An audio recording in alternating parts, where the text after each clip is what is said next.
سلام دوستان، خوش آمدید به کانال پخت و پزهای خانگی. ما امروز همراه اهمه خمیر تیار کردگی ما یک چند نمود شیرینی ها تیار میکنیم. راستی که بسیار سوال شد درباره خمیرش. زنها بسیار خواهش کنند که همه نمود ناپلیون تورت، کرواسانی با یزیچاگانی یک نمود پیچینی با شکر با همین ورقین تیار میشد. خمیر خواهش شد، برای همین خواستم به چی خلاصه آمدم. یگانتا دلی زنهامو نمیشکنیم، همه خواهش کردن. خواستم همین یکتا خمیرش якчанд намуд ҳамин трубочка, наполеон ҳама намудаша сохта нишон диҳам. Айн як намудаш бошад, самбосаша тайёр мекунем.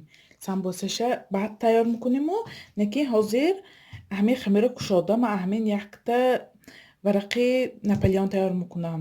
ҳамон печениҳои язичок, трубочка ду дона круассани тайёр мекунам ки хай варақаш чӣ хел мебиёд.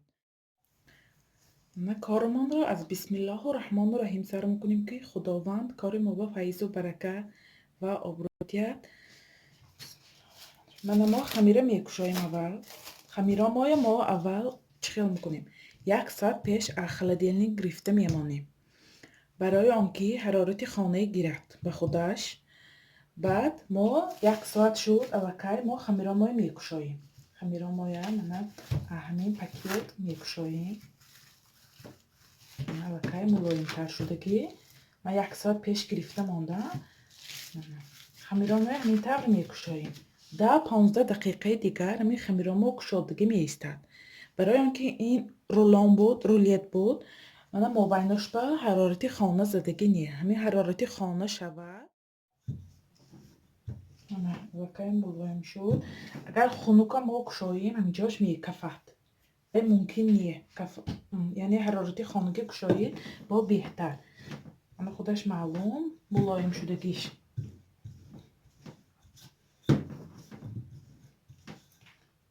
من قدر کلان ما یه بار دیگه همین طرف من کنویرت میکنیم.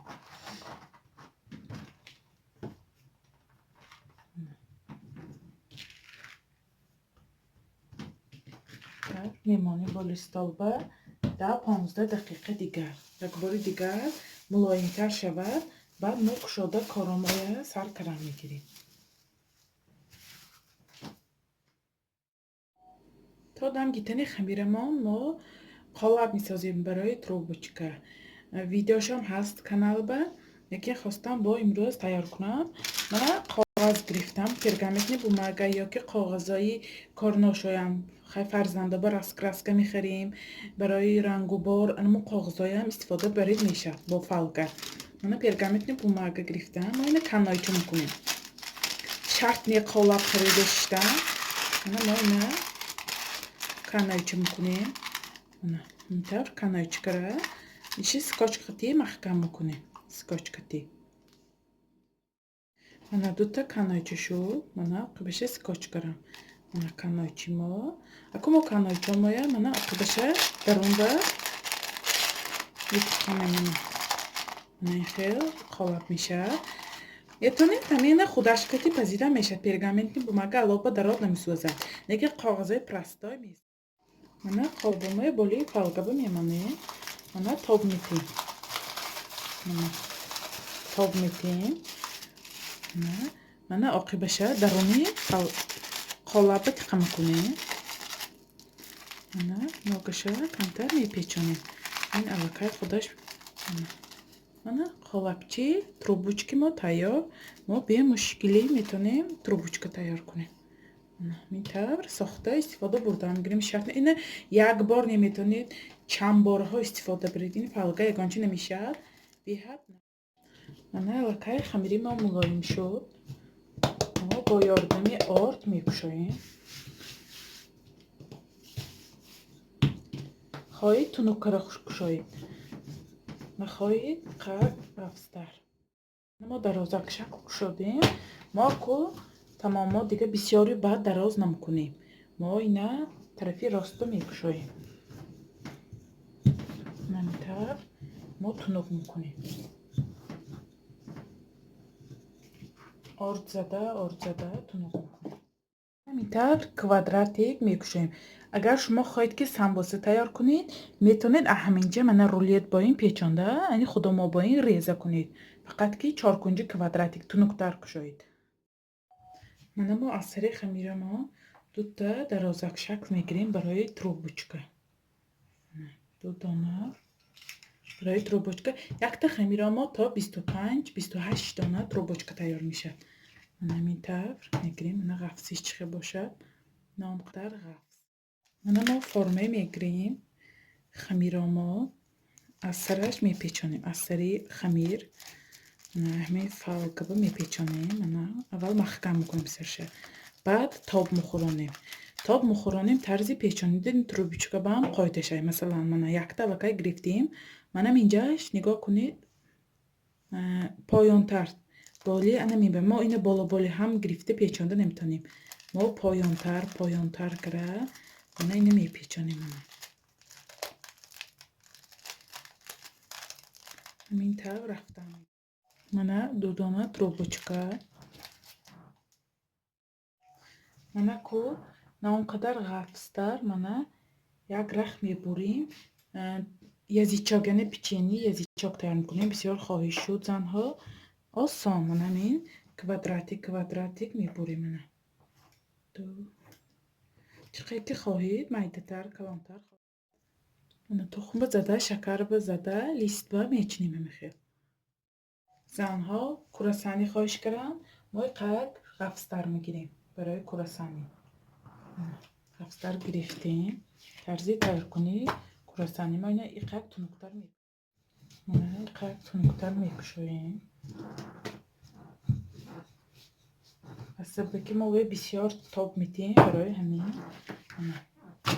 تونک کشودیم. من تونک کریم شرط نیه که ما کلولک را بعد قسم رگالیک با این تقسیم کنیم. ما می درسته کنیم. من نگاه کنید چقدر تقسیم کنیم. یک تا من ایسو من علاقه مثلی رگالیک حاصل شد. من یک تا از این طرف یک تا از این طرف. ما میتونیم چند نمود خیلی چیزا خواهیم تیار کنیم. شرط نیه ما با من علاقه کراسانی خمیرش پشتش به کمتر کارد میزنیم. من همش به پشتش به میخواه برابر تقسیم میکنیم. برای چی؟ ما من حاضر درنش به چی خواهید میمانید سوگوشان کمی من طرزی پیچانده نشه می جای بریدگی ما میگیریم یا به من کشالکر زیر میکنیم برای آنکه همین سوگوشانکی ماندگی ما بیرون نبرود. برای آنکه ما میتر من میپیچانیم نه دو طرف به زیر کرن چه محکم کنیم با من کلانتر کشاده میشد. یعنی همین جدا من کشاده شود و ورقاش کشاده میشد علاوه درات. من لیست بگرفتم تروبوچکا یزیچاک کراسانی خواهی این برای پروبه ما اکسپریمنت کراسیم. یعنی من تخمی مالیم خواهی زردیش مالید خواهی سفیدیش قطی مالید یک کم من لیستش تفتانه میمانه. من 200 درجه به تفتانه ماندیم تا بالای درگراندیم با مدتی 25 دقیقه. ما دوامی خمیرامایی چیزی تیار میکنیم. من یک قسم دیگه بریده میگیریم. یک قسم برای کارژی تارتی نپلیان بسیار زنها خواهش کرده بودن. من کارژیش تیار کردن نشان میریم. سیتکه شد. ما اینه کو من خیلی تقسیم میکنیم. داش کشاده میشه کنیم. من چقدر سیتکه کشاده میشه. من همین طور سیتکه کشاده. من یک نمود دیگه خچاپوری به سیر ماندن لازم. یکی من سوگوشانه من وریان کنیم. من سیکنجه شکل پشته می جایی سوگوشان که ماندگم مویا من زیر میکنیم.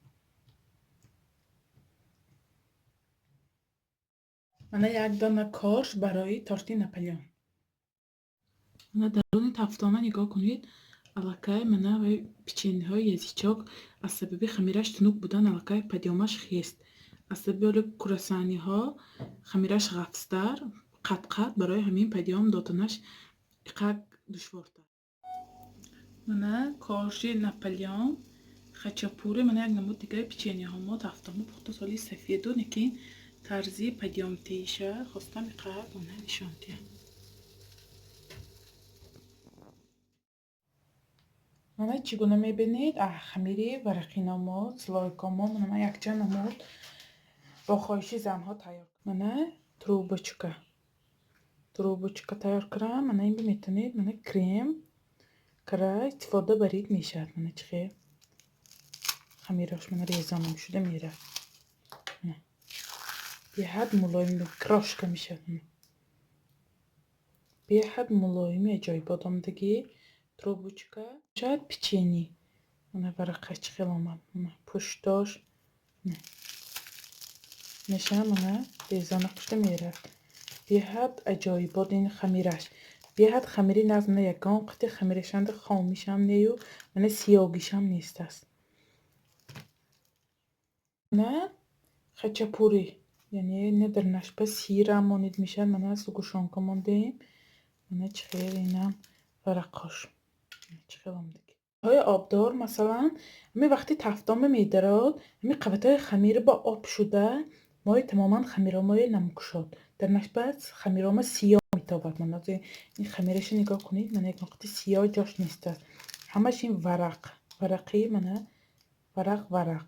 барои ҳамин мо ҳама беҳтар хамири слойка барои мо занҳо анамин мо аллакай корхонада кор кара чанд намудаша пробу кара дидем беҳтарин хамир ҳамин слойка анамин барои мо хай фоидаовар анамин. барои ҳамин барои занҳо ҳамин хамири слойка тавсия медиҳам ки ҳамин хамир истифода баранд. мана ин гуна мана бо нигоҳ кунед хамир ҳам мулоим ҳам варақӣ номдагӣ ҳам мулоим мебиёд ҳам варақӣ мебиёд. резонак шуда меравад. мана пуштош нигоҳ кунед. беҳад аҷоибот ин хамир. мана ин барои Наполеон. ин барои варақи Наполеон бисёр занҳо хоҳиш карданд Наполеонам кунед. мана хамири Наполеониша нигоҳ кунед. ин чӣ хел хамир ҳосил мешавад. Наполеон чӣ хел орд шуда рафтааст хамираш. мо ина метавонем агар шумо чӣ хел гуфтам маслои молокогинаша нағз бинед маслои молокоги торти хушкак агар не торти мулоим хоҳед заварной крем тайёр кунед. мана чӣ хел анамин хамири мо ҳосил шудагӣ печеньеҳо. мана варақаи Наполеон мана чӣ хел қима шуда рафтааст.